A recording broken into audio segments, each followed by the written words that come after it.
the white head of the party, A.E. Bunting, went to Russia with a delegate, all white, Stalin took him to task. Stalin wouldn't even shake his hand. How are we going to unify? How are we going to have a great party in South Africa? You haven't even got a single African delegate. The next time he went to Russia, he took Champion. Tall Zulu, 6'7", I mean, just a magnificent statue of a man. He only died about 7 years ago. He was 97.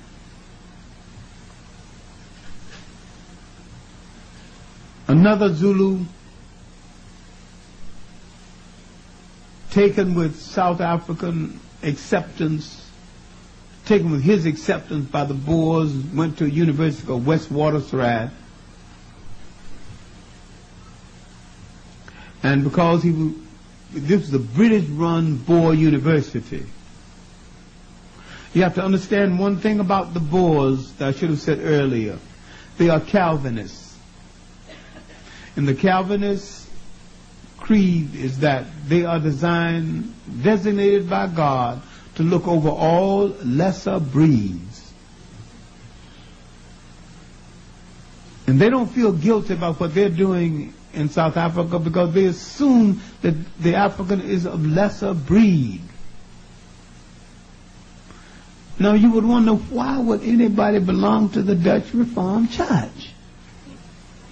And yet you got blacks in the Dutch Reformed Church. You got blacks fighting to join the Mormon Church, and they say we don't have souls, we can't be priests, we can't be anything. Why do we have to belong to? Well, anyway, that's another lecture.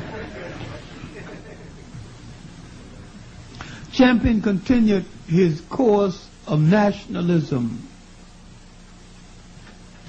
Many times when this course did not go well later on,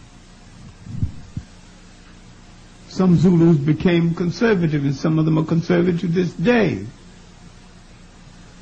But the Zulus continued their fight on a different plane. When Mahatma Gandhi was in South Africa, he started a fight to unify everybody except the blacks. United Nations League, Natives League, United Colors League. If King understood Mahatma Gandhi, King would have never said he's a follower of Mahatma Gandhi. That's still another lecture. The Zulu War of 1906 was the last of the wars. This war, the war against the whites, had started with the Cochon Sand people, later called Hottentots and Bushmen. They fought 11 wars against the Boers, called Kaffa Wars. Gave a splendid account of themselves. One group was almost destroyed, but they did give a good account of themselves. This before the Zulu Wars. The Zulu Wars of consolidation, then the Zulu Wars of resistance. Clarke was fighting the Zulu Wars of consolidation, trying to bring all Africans together to save them from the domination of the whites. Dingaan started the Zulu Wars of resistance. You must be very clear on these wars. And as a result of the Zulu Wars of resistance, the British tightened things in South Africa. All right, after 1906, the stringent laws, the beginning of past laws, was so hard on people in South Africa. The trade union movement, the white trade union movement in South Africa began to bar Africans, still do. Now the Africans had to take on a new organizational structure. a great Zulu, John L. Dubé,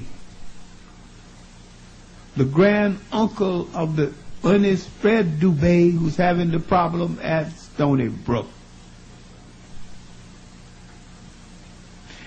At Westwater Strand